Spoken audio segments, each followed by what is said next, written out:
Okay, so this is going to be finally my review of Super Secret Crisis War Volume 2, Electric Boogaloo. Actually, no, it's not really called that. This is basically this isn't really a second volume, but more like a collection of the tie-ins that happened during Super Secret Crisis War. Now, for those who are unaware, in these, they're not real. Super Secret Crisis War kind of made fun of events using Cartoon Network characters all uniting. These 5 tie-ins were basically parodies of, the whole tying into an event, and they have nothing to do with. You could literally read Super Secret Crisis War on its own. This just tells you what happens when a bunch of Vilgax's and Aku's robots accidentally traveled into different universes, and this is the story of what happened to them, as well as what happened to a squirrel who managed to come back into the event in Johnny Bravo's world. So the stories center around, these one-and-done stories centered around Johnny Bravo, the Grim Adventures of Billy and Mandy, Foster's Home for Imaginary Friends, Cow and Chicken, and finally Kids Next Door. And you may be thinking, oh, they're all going to unite and fight robots. No, that doesn't happen. It's all in their separate worlds, and they all deal with the robots in their own different ways. So let's kick things off with the first story, Johnny Bravo. Now, Johnny's story isn't really... It's more, the robots basically that are programmed by Vilgax and Aku, their whole thing is to find a champion, defeat him, and capture him or her. So... The robot goes out in Terminator style to find a opponent. However, Johnny thinks it's a guy trying to get all the ladies, and he proposes a test of wills against it. And the robot's like, God, you're fucking dumb! I don't want this! And then he gets attacked by a squirrel, and the robot and the squirrel leave.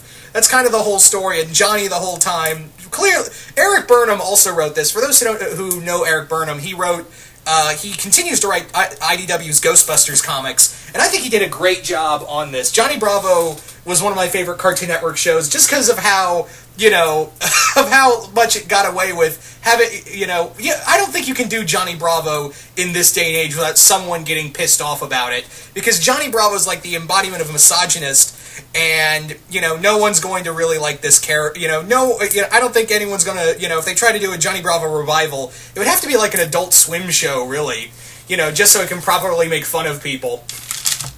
Anyway, but no, the Johnny issue was a lot of fun. There's actually a funny Star Wars joke, there was a funny joke, hang on, I got the book right here, I'll read it out, because I just really enjoyed it. Hang on, I gotta find it.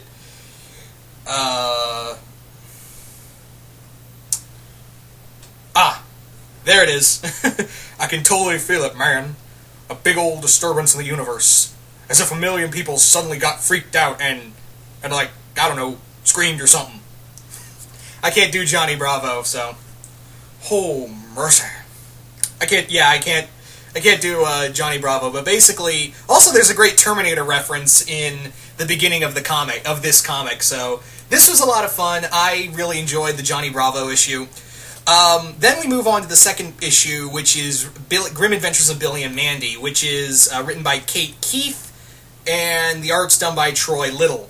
The artwork in here is really good. I really enjoy the artwork. Same with all of them. All of them really have artwork that is just literally, it feels like artwork straight out of the cartoon, really. It does feel like that. So this issue follows 2 robots, one of Vilgax's and one of Aku's robots, who were accidentally, during the transportation, merged into one robot. And you think, oh no, it's going to be super powerful and super scary. Not necessarily. It's kind of gone off the rails. And it crash lands right in front of Billy and Mandy's school. And yeah, this comic does have some fun jokes, but I feel like it's totally just disjointed. It feels... really, I know it's a one-shot and it's supposed to cover everything, but this feels super disjointed. Like, it just feels like it wants to wrap everything up, at the same time be a Billy and Mandy issue, and then be like, oh, here's the giant robot again. That's what it kind of comes down to, is that it's very much like that. Yeah, that's kind of the problem, really. So but it was still good. It kind of culminates into just them being like, well, the robot's here. Might as well just get used to it. That's kind of the whole thing. So the next one is Foster's Home for Imaginary Friends, and this one centers around one of Vilgax's robots, traveling to Foster's to fight a robot. Meanwhile, a new robotic imaginary friend has arrived, and the two are trying to see who's the better robot. Meanwhile, Goo kind of figures out that something's wrong, and I don't know about you guys, but I feel like the writer of this comic, Ivan Cohen. Yeah, the writer of this comic, Ivan Cohen. I have this weird feeling that this dude must be shipping Goo and Mac, because there are some moments in here I'm like, y'all shipping Goo and... Well, I know that was kind of hinted in the show. Let me rephrase that. That was kind of hinted in the show, really. But yeah, I was just kind of like, yeah, you kind of laid it on a little harder, huh? But yeah, this was pretty good. It felt Goo was a little out of character because she was getting frustrated and angry about, no one realizing that this isn't an imaginary friend. And I was like, nah, Goo, I feel like Goo, to me, would just be like, oh, no, it's really fun, and we're going to have a lot of fun here. Because that's always been Goo's persona, really. So that was kind of my thing. This was an okay issue. This was okay. Again, all the characters... This is what I'll say about this show, this tie-in. Even more so than than Super Secret Crisis War, where it felt like some of the characters were written out of character. As I've stated before, Double D does not say dude.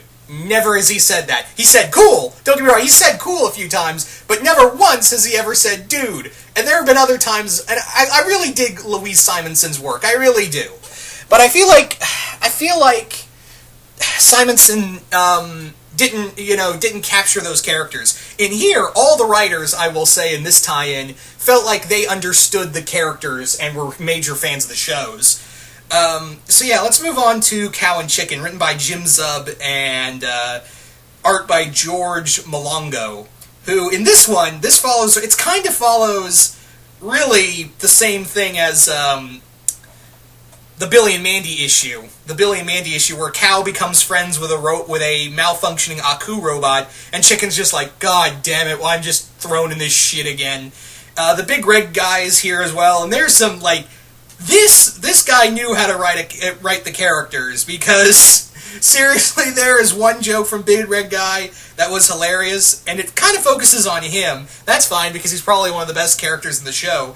I really wish we had I Am Weasel and IR Baboon in here. I really wanted to see I Am Weasel and IR Baboon in here in this comic book as well.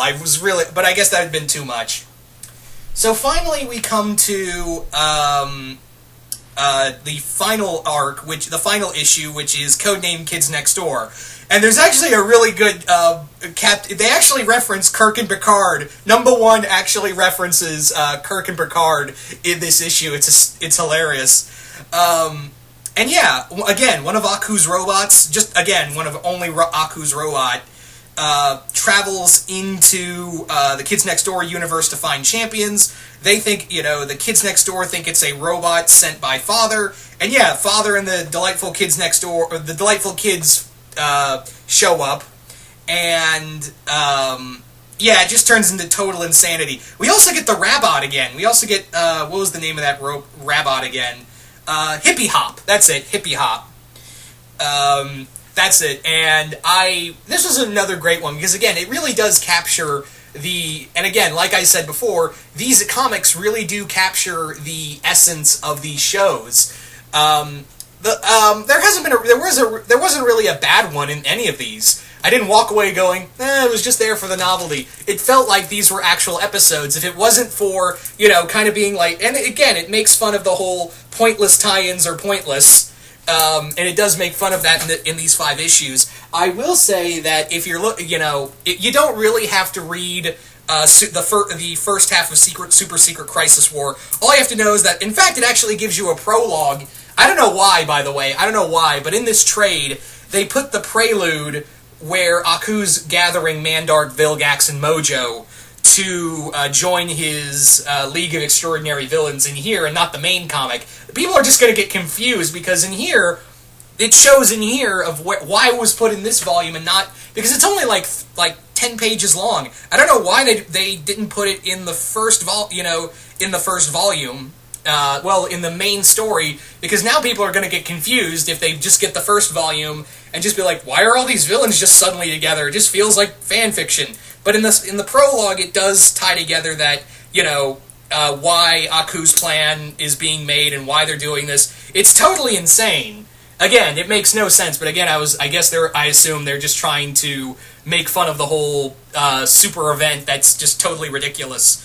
But yeah, if you read Super Secret Crisis War and want to read more with other characters, then I would say check this out. I think you might like this.